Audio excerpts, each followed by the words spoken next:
Boas-vindas a todo mundo a mais um guia visual trazido a vocês pela Forge College. Bom, na nossa última lição, a Final Presentation Capstone Assembly and Review, a gente juntou as peças e consolidou um conhecimento técnico super bacana. Mas agora é hora de dar um passo atrás e olhar para o ecossistema com uma lente mais ampla. Tipo uma planta de engenharia mesmo, bem no estilo desses diagramas em tinta laranja que estamos usando aqui no fundo. A ideia hoje é fazer um verdadeiro tour por uma fábrica, explorando o panorama dos institutos de pesquisa da Solana, porque, convenhamos, entender o que está sendo construído é legal, mas saber quem desenha esses projetos e como uma ideia técnica sai do papel para virar uma atualização real na rede, isso sim é fundamental. Vamos mergulhar nessa? Para não nos perdermos pelos corredores dessa fábrica de inovação, o nosso roteiro é direto ao ponto. Vamos passar pela introdução à fábrica Web3, a linha de produção, da ideia à mudança, comparando os institutos, escolhendo o parceiro certo e, claro, fechar com as conclusões e os próximos passos. Então, primeira parada, introdução à fábrica Web3, que é exatamente o berço onde a pesquisa nasce. O nosso modelo mental para hoje é simples, mas super poderoso. Imaginem os institutos de pesquisa da Solana como verdadeiros motores industriais. A coisa funciona assim. Eles pegam uma matéria-prima bruta, tipo uma hipótese solta ou um problema super complexo, e transformam isso em atualizações sistêmicas de verdade. Olha como o trabalho se divide nesse espectro aqui na tela. De um lado, temos análise teórica. É aqui que a galera respira modelos matemáticos rigorosos e fundamentos de criptografia. Do outro lado, ficam os sistemas aplicados, que é o pessoal focado em colocar mão na massa com testes de estresse, métricas de desempenho e na economia dos validadores. Lembram daquelas técnicas de medição que a gente estudou no curso de prova de história? Pois é, aquelas ferramentas de medir latência são exatamente o que o pessoal usa aqui para avaliar se uma ideia nova para de pé na prática. Seguindo em frente, chegamos à segunda seção, a linha de produção e seus 5 estágios da pesquisa. Para entender o ciclo de vida dessas propostas e o porquê de algumas voarem direto para a rede enquanto outras ficam anos no forno, a gente tem que olhar para a nossa esteira rolante. São 5 estágios. Número 1, entrada de ideias. É a porta da frente onde os problemas chegam por curiosidade acadêmica, por necessidade de um produto ou até como um alerta da comunidade. 2, incubação. É aqui que as hipóteses ganham formato e os experimentos são desenhados. 3, produção. O momento de botar a fábrica para rodar e gerar o resultado, seja uma prova formal ou um código de referência. 4, QA, a nossa garantia de qualidade.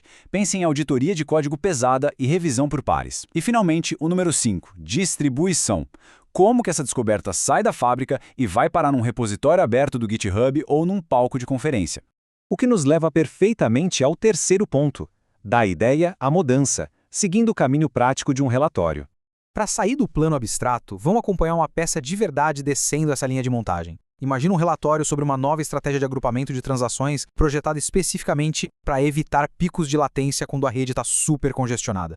Na fase 1, o Instituto publica o estudo recheado de scripts e dados detalhados. Aí na fase 2, a comunidade de validadores entra no jogo. Eles pegam esses scripts, testam nos próprios clusters deles e se organizam em workshops para isolar as variáveis. Na fase 3, com o sinal verde dos testes, a galera cria uma proposta formal e roda um piloto super controlado. E então, na fase 4, os engenheiros implementam essa mudança no cliente de referência, monitorando tudo absurdamente de perto para garantir que o desempenho da rede se mantenha excelente. E, pessoal, aqui a gente bate num ponto que é absolutamente crucial. O óleo que faz essas engrenagens girarem de verdade é isso aqui, o artefato reproduzível. Não adianta nada dizer a minha ideia funciona. Você tem que provar, tem que entregar o código, os dados e as instruções exatas. Quando o Instituto lança aquelas ferramentas containerizadas prontinhas para qualquer um testar e validar o que eles estão afirmando, sem precisar reconstruir o ambiente do zero, o atrito cai para quase zero. Sendo muito sincero, os artefatos reprodutíveis são a verdadeira moeda de adoção dentro de todo o ecossistema Web3. Avançando para a seção 4, comparando os institutos e entendendo as diferenças. Com todo esse processo desenhado na nossa planta técnica, fica evidente que nem toda fábrica é igual. A estrutura e o caixa de cada instituto mudam completamente o que eles pesquisam e como eles entregam isso. Se a gente olhar para essa matriz estática, dá para ver bem. Os laboratórios acadêmicos, por exemplo, operam focados em hipóteses e dependem de bolsas. A produção deles geralmente acaba em artigos rigorosos para periódicos científicos.